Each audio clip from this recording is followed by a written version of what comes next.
बिस्मिल्लाहिर्रहमानिर्रहीम।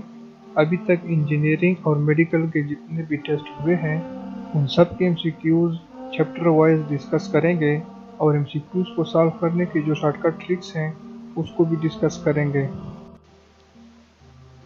A man walks for some time with velocity v due to east, then he walks for same time with velocity v due north. The average velocity of the man is option A 2v, option B under root 2v, option C v, option D v divide by under root 2। तो अब इसको solve कर, तो यहाँ पर हमारे साथ जो फिगर बनता है वो ये है कि वो पहले टुवर्ड द ईस्ट किया है जो कि ए बी लाइन है और डिस्टेंस S1 है, फिर टुवर्ड द नॉर्थ किया है और डिस्टेंस S2 है। तो यहाँ पर जो क्वेश्चन में कंडीशन है कि V1 is equal to V2 and T1 is equal to T2, तो अगर ये दोनों सेम है तो S1 is equal to S2 जो कि S के बराबर है। तो हम रिजल्टेंट को फाइंड करते हैं। तो रिजल्टेंट को फाइंड करने का तरीका ये है कि R is equal to S1 square plus S2 square, तो दोनों तो सेम है तो ये हो जाएंगे 2S होल स्क्वायर। तो ये स्क्वायर और स्क्वायर आपस में कैंसिल हो जाएंगे, तो ये हमारे साथ बच जाएगा अंडर 2 इंटू S। रिजल्टेंट जो हमारे साथ आया है वो हो जाएगा अंडर 2 इंटू S। और हमारे साथ जो टोटल टाइम है तो T1 प्लस T2, तो टोटल टाइम जो है वो 2T के बराबर है।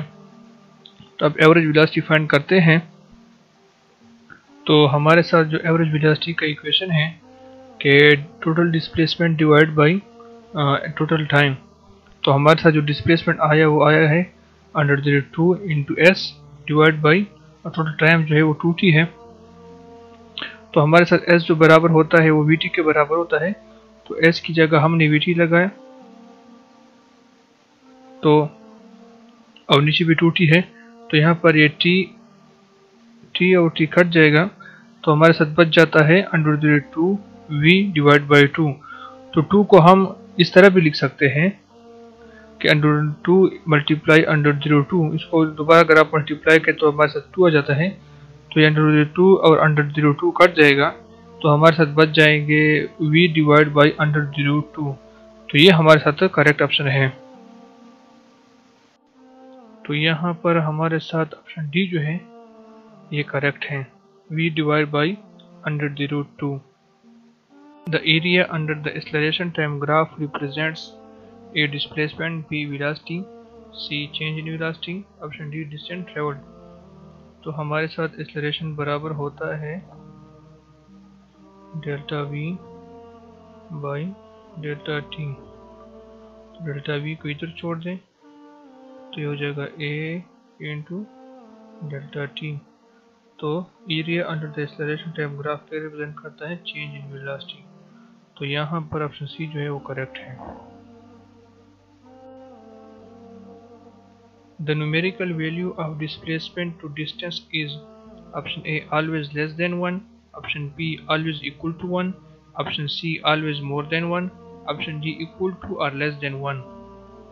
तो यहाँ पर कंडीशन ये है कि अगर स्ट्रेट लाइन हो तो डिस्प्लेसमेंट और डिस्टेंस दोनों बराबर होते हैं, लेकिन अगर इरेगुलर लाइन हो, इस तरह हो, तो डिस्प्लेसमेंट जो है ना वो लेस होता है।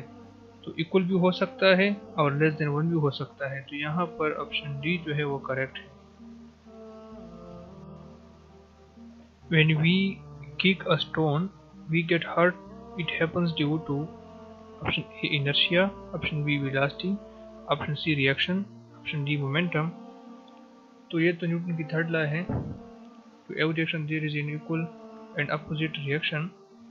तो यहाँ पर जो है ऑप्शन सी करेक्ट है रिएक्शन की वजह से।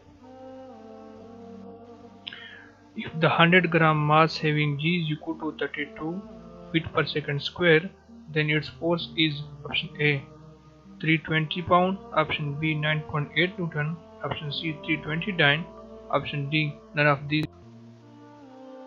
तो अब इसको सॉल्व करते हैं। अगर 100 ग्राम को मैं इस तरह लिखूं 0.1 kg और 32 फीट पर सेकंड स्क्वायर बराबर होता है 9.8 मीटर पर सेकंड स्क्वायर के। तो फोर्स हमारे साथ बराबर होता है ma के। तो force is equal to 0.1 multiply 9.8 तो बराबर होता है 0.98 न्यूटन के। तो ये ऑप्शन इसमें नहीं है, तो option D none of these जो है ना वो करेक्ट है। तो यहाँ पर D none of these. A ball is thrown vertically upward with the velocity of 98 meters per second. If it takes 10 seconds to reach the highest point, then acceleration of the ball is option A 9.8 meters per second square, option B 98 meters per second square, option D 98, option B 980 metre per second square है, option C 98 metre per second square है और option D -9.8 metre per second square. तो अब इसको solve करते हैं। तो हमारे साथ जो इक्वेशन है Vf = Vi + At, तो हाईएस्ट पॉइंट पे जो है वो Vf 0 हो जाएगा, तो 0 = Vi + At। तो एक्सेलरेशन बराबर हो जाएगा -Vi/T। तो इनिशियल वेलोसिटी हमारे साथ थी 98 मीटर पर सेकंड और टाइम जो है ना वो 10 है। तो ये हमारे साथ आता है -9.8 मीटर पर सेकंड स्क्वायर। तो ये ऑप्शन हमारे साथ करेक्ट है। तो यहाँ पर ऑप्शन डी जो है वो करेक्ट है, option D. A ball of mass 5 kg is dropped from height of 78.4 meter. The time taken by the ball to hit the ground is option A 2 seconds, option B 4 seconds, option C 8 seconds, option D 16 seconds। तो अभी इसको solve करते हैं। तो हमारे साथ direct equation है S = 4.9t² और 5t²। अगर g की वैल्यू 9.8 है तो हमारे साथ 4.9 यूज होगी, अगर g की वैल्यू 10 है तो 5t² यूज करेंगे डिस्टेंस के लिए।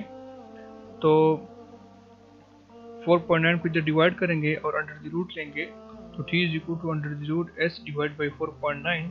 तो s हमारे साथ गिवन है 78.4 और 4.9 अपनी जगह, तो ये हमारे साथ आता है 16। तो 16 का अगर हम स्क्वायर रूट ले लें तो हमारे साथ आता है 4 सेकंड। तो 4 सेकंड इज द करेक्ट